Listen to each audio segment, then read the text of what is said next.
Hello my YouTube family, my name is Mukesh Janwa and you're watching my YouTube channel. After a huge response on subject verb agreement, जो मैंने rules पढ़ाए थे 7 rules, अब तक आपका बहुत ज़बरदस्त रिस्पॉन्स मिला था मुझे।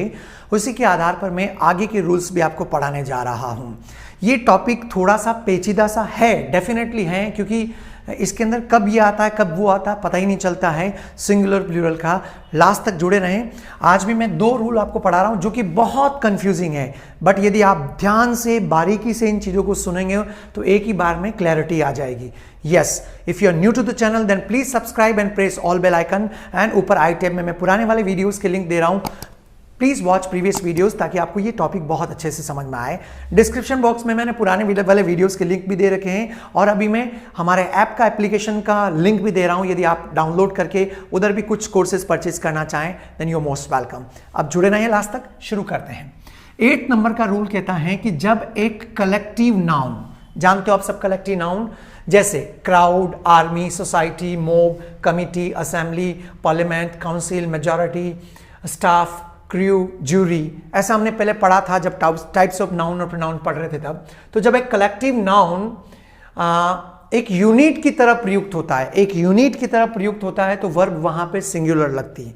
अब इसमें एक्सेप्शन है, मैं एक्सेप्शन बाद में समझाऊंगा, लेकिन ये दिमाग में बिठाइए कि कलेक्टिव नाउन जब एक यूनिट की तरह काम में आता है तब उसके साथ वर्ब सिंगुलर लगती है। जब वो यूनिट की तरह काम में नहीं आएगा तब अलग एक्सेप्शन से मैं बाद में पढ़ाऊंगा। चलिए, जैसे अभी चाइना और इंडिया का जब प्रॉब्लम हुआ था तो हम कह सकते हैं कि army was diploid at the border. Means deploy का अर्थ होता है तैनात करना, तैनात करने के लिए डिप्लॉय यूज करते हैं। तो आर्मी को तैनात किया गया था बॉर्डर पे। तो आर्मी यहाँ पे एक यूनिट को प्रेजेंट कर रहे हैं, है ना, यूनिट को प्रेजेंट कर रही है, इसलिए यहाँ पे वर्ब वॉज लगा है, वर नहीं आएगा। Clear? Army was diploid at the border. Second example मैं लेता हूं, उसके बाद थर्ड एग्जाम्पल आपके लिए है। The parliament has pass the bill. जैसे कोई बिल आया नया है तो हम कहते हैं पार्लियामेंट ने बिल को पास कर दिया। तो पार्लियामेंट यहां पे एक यूनिट को रिप्रेजेंट कर रहा है, इसलिए वहां पे जो वर्ब है वो हैज लगा है, हेल्पिंग वर्ब। यहां पे हैव नहीं आएगा। अब आपके लिए मैंने एक सेंटेंस छोड़ा है, the jury dash dash, the jury dash dash dash taken a unanimous decision. Jury ने सर्वसम्मति से फैसला लिया है। जूरी समझते हो कोर्ट में जो ग्रुप होता है जजेस का। तो यहाँ पे क्या आएगा, हैज आएगा या हैव आएगा? आप कमेंट बॉक्स में ये जरूर रखिएगा इस रूल के अनुसार। I think after listening 2 examples this point is clear. अब इसमें जो मैं एक्सेप्शंस की बात कर रहा था कि शुरू में क्या पढ़ा, जब एक कलेक्टिव नाउन एक यूनिट की तरह काम में आ रहा तो वर्ब सिंगुलर आएगी। लेकिन यदि कलेक्टिव नाउन यदि एक यूनिट की तरह काम में नहीं आ रहा है, उनके यदि मतभेद है, डिवाइडेड सेशंस, यदि डिवाइडेड ओपिनियन है तो वहां पे वर्ब प्लूरल लगेगा। कैसे? फॉर एग्जांपल मैंने लिखा है, जैसे कि माना कि कोई फैसला आया और एक जूरी के अंदर 5 जज बैठे हैं, उसमें से कुछ कह रहे हैं ये होना चाहिए, कुछ कह रहे हैं ये होना चाहिए। तो हम कहेंगे कि the jury are divided in opinion. इसका मतलब ये कि वो जूरी है वो एक यूनिट की तरह काम में नहीं आ रहा है। जूरी है, उस जूरी के अंदर 5 मेंबर हैं तो वो डिसीजन में डिवाइडेड हैं। तो जब डिवाइडेड एक्शन की बात कर रहे हैं किसके साथ, कलेक्टिव नाउन के साथ में, तब वर्ब प्लूरल आएगा। मैं फिर रिपीट कर रहा हूं, जब कलेक्टिव नाउन को डिवाइडेड एक्शन के रूप में यदि यूज किया जा रहा है तो वहां पे वर्ब प्लूरल आएगा। जैसे यहां यूज किया है, the jury are divided in opinion. क्यों? क्योंकि यदि एक जूरी के अंदर 5 जजेस हैं तो उसमें से 3 यस कर रहे हैं, 2 ना कर रहे हैं, मतलब सहमति नहीं, वो डिवाइडेड है ओपिनियन में, तो तब हम कहेंगे the jury are divided in opinion. Okay, next, the audience were getting bored. यदि जैसे कोई प्रोग्राम हो रहा है तो आधी ऑडियंस को मजा आ रहा है, आधी ऑडियंस बोर हो रही थी, तो ये डिवाइडेड एक्शन एक तरह से कि सब लोग डिवाइडेड। तो ऐसे जब डिवाइडेड एक्शन हो तो तब कलेक्टिव नाउन के साथ वर्ब है वो प्लूरल आएगी। ये थोड़ा सा आपको ये दोनों में डिफरेंस है, एग्जाम्पल से मेरे ख्याल से आपको क्लियर हुआ होगा। तो इसके लिए the audience were getting board. I hope it's clear. अच्छा लगे तो कई सारे लोग मुझे बोल रहे हैं कि sir please continue this series. 9th number पे है, यदि एक प्लूरल नाउन एक निश्चित क्वांटिटी, ये बहुत कंफ्यूजिंग रूल है, इसको ध्यान से सुनिएगा। यदि एक प्लूरल नाउन एक निश्चित क्वांटिटी या अमाउंट को एक यूनिट की तरह व्यक्त करता, प्लूरल नाउन है प्लूरल नाउन यदि एक निश्चित क्वांटिटी या एक निश्चित अमाउंट को व्यक्त करता है तो वर्ब सिंगुलर लगेगी। इसमें भी कुछ एक्सेप्शंस हैं, है ना, वो मैं एक्सप्लेन करूंगा, पहले इसको समझो। जैसे 3 kilograms is not a heavy weight. अब कुछ लोग मुझे कहते हैं सर यहां पे इज नहीं आर आएगा, क्यों? क्योंकि किलोग्राम्स प्लूरल है, आर नहीं आएगा, इज ही आएगा, वर्ब सिंगुलर ही आएगी। क्यों?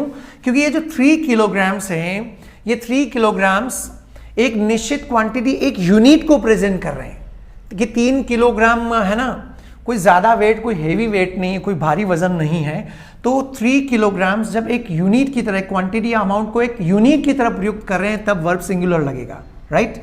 लेकिन इसमें एक्सेप्शन है, अभी हम पढ़ेंगे आगे। Next, 100 rupees is a big amount for a poor.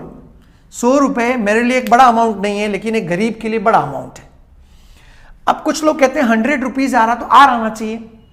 जी बिल्कुल, आपका मत सही है, क्योंकि प्लूरल के लिए जनरली वर्ब आर लगता है। लेकिन ये जो 100 रुपीज हैं, यहां पर ये क्वांटिटी एक ही यूनिट को व्यक्त कर रहे हैं, मतलब ये पर्टिकुलर रकम को व्यक्त कर रहा है, एक चीज को, इसलिए यहां पे सिंगुलर वर्ब आएगा। 100 rupees is a big amount for a poor. I hope you understand. अब अगला सेंटेंस आपके लिए है, 5 miles dash dash dash not a long distance. 5 miles कोई लंबी डिस्टेंस नहीं है, तो यहां पे क्या आएगा? ये 5 माइल्स एक ही यूनिट को प्रेजेंट कर रहा है, ध्यान रखना। तो क्या आएगा? इज आएगा या आर आएगा, आपको इसमें पढ़ना। अब यहां पे एक्सेप्शन स्टार लगा के मैं समझा रहा हूं, सुनिएगा। लेकिन इनमें से यदि प्लूरैलिटी का बोध हो, अब बोध थोड़ा, मेरे एक दो स्टूडेंट्स ने बोला था कि सर बहुत शुद्ध हिंदी मत यूज करिए आप। देखिए, लिखने में मुझे यूज करना पड़ेगा, ये एक प्रोटोकॉल कह सकते हो, क्योंकि नॉर्मल लेवल पे तो चलेगा, लेकिन बड़े लार्ज स्केल पे जब हम बात करते हैं तो ये औपचारिकता हमें निभानी पड़ती है। तो यदि इनमें, यदि ये जो है ना, इसमें प्लूरलिटी का भाव नहीं आ रहा। 3 किलोमीटर एक यूनिट को प्रेजेंट कर रहा है, 3 किलोग्राम सॉरी, एंड 100 रुपीज एक यूनिट को प्रेजेंट कर रहा है। लेकिन इसमें यदि प्लूरल, ये यूनिट की जगह यदि प्लूरलिटी का भाव आए तो फिर वर्ब प्लूरल आएगा। ये भावार्थ के ऊपर डिपेंड करता है। कैसे? जैसे 5,000 rupees were charge by him, वहां गया, 5,000 रुपए चार्ज किए गए उससे। तो 5,000 रुपए कोई पर्टिकुलर यूनिट को नहीं बता रहा है कि 5,000 रुपए एक प्लूरल अमाउंट की बात कर रहे हैं, जो कि एक यूनिट को नहीं प्रेजेंट कर रहा है। इसलिए यहां पे वर्ब क्या आया? वर लगा है। 5,000 रुपीज वर चार्ज आएगा, वॉज नहीं आएगा। कब? जब जो प्लूरल नाउन है उसमें प्लूरलिटी का भाव हो, और प्लूरलिटी का भाव नहीं हो, वो एक यूनिट की तरह काम में आ रहा। तो अभी हमने पढ़ा था सिंगुलर वर्ब भी आएगा। मेरे ख्याल से आपको समझ में आ रहा होगा। चलिए, आ रहा हो तो यहां देखिए, 10 ईयर्स गुजर गए हैं, 10 साल गुजर गए हैं, तो इसमें प्लूरलिटी का भाव आ रहा, क्लियर कट पता चल रहा है कि ये प्लूरल है, 10 साल गुजर गए भैया।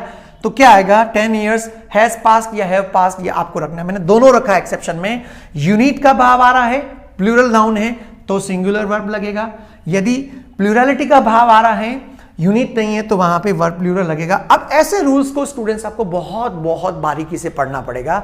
अधिकतर एग्जाम में लोग ऐसे रूल्स का फटाफट फटाफट निकालने के चक्कर में फिर वो एग्जाम में क्वेश्चन रॉन्ग कर देते हैं, जबकि कोई बहुत बड़ा डिफिकल्ट नहीं है। तो ये 2 रूल ही आज पढ़ाएं, कैसे आपको लगे?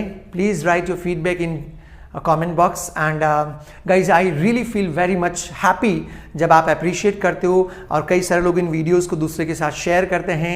Thank you so much. मैं आपको अपनी तरफ से धन्यवाद ही दे सकता हूं। Please share this videos with your friends, और जो आपको एक्सरसाइज दी, 3 क्वेश्चन दिए, उसको आप कमेंट बॉक्स में जरूर लिखें। It's enough guys, I will be right back in the next video with the new rules. Till then keep watching and keep learning. Thank you.